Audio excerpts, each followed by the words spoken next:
You know, if you've ever thought to yourself it's time to stop drinking alcohol, you're not alone, although sometimes it can feel that way. So we went to the expert. Kate P. is the founder of the Sober School. It's a coaching platform that helps women stop drinking and start living. And Kate, thank you for being here, and thank you for being that guide and mentor.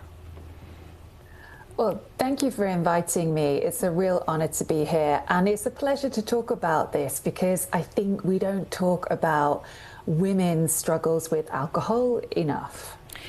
You know, everywhere you look, there are celebrations of and with alcohol, and it is hard to keep the message clear to yourself that you don't want to drink because it looks so fun. What's the other side of that? I think behind every party, behind every event, behind every glamorous moment where we see someone apparently drinking with so much ease, behind that there is always someone who's struggling, who perhaps goes home and drinks a whole bottle, who wakes up full of regret, who keeps wondering why they're doing this to themselves. And I've worked with so many women who are smart, intelligent, motivated. They've got every other area of life figured out, but it's just this one thing, this one issue with alcohol that's tricky for them. And we're going into the holiday season where alcohol's more romanticized than ever. So it can be a really hard thing to navigate. Kate, you came to this quite honestly. You actually talk quite openly about your own experience, which also really drew me to you because it was nice to see somebody sort of speaking my language.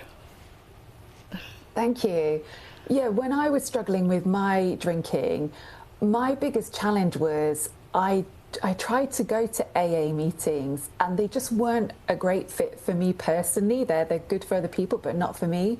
And I knew I didn't need to go to rehab. And then I went to my doctor who said, well, you should just try drinking less. I mean, as if I'd never thought of that. Yeah, really? And so as a result, I felt completely alone. And I was convinced I was the only woman in the world who went to work, met all her deadlines, did everything she was meant to, but then drank the best part of a bottle of wine each evening and woke up feeling terrible in the morning. Wake up feeling terrible, having a terrible night's sleep, because most people who drink think that, oh, I'll just have a, you know, that one before bed, and actually that may be keeping you up. You know what else keeps you up? When you're going to bed and going, boy, I gotta stop drinking tomorrow. Yeah. I mean, you can be guaranteed a bad night's sleep. I remember these 4 a.m. wake-up calls where I would just stare at the ceiling and think, why have I done this again? Right. And yet 12 hours later, by 4 p.m., I would be negotiating with myself about whether or not to have a drink because I'd had such a bad day, feeling a bit hungover and tired and all the rest of it.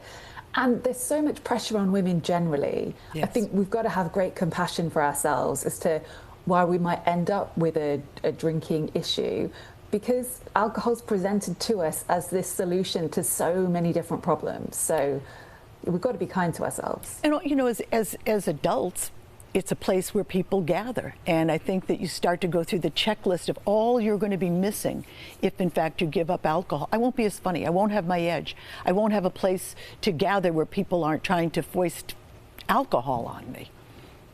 Yeah. And us humans, we are wired for connection. We want to be accepted. And if we have socialized with people by using alcohol since we were teenagers, it's no wonder we get concerned that we're going to be left out of the group or not considered to be as much fun. Like you say, so much of our social lives revolve around alcohol.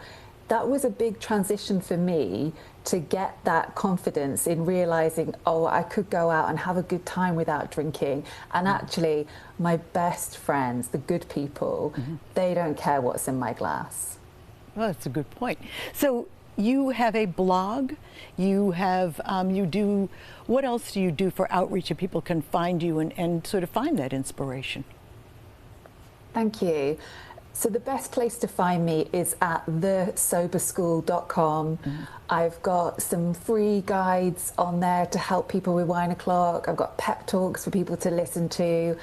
And yeah, I do also have a coaching program for women who just know they need that little bit more support to take a break or stop drinking. Yeah, and I think that with the holidays coming up, it's a good place to start because it's such a tough time.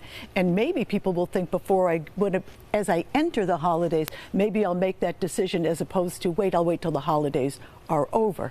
So good inspiration, Kate, and thanks for being with us from Manchester, England, I might add. Thank you.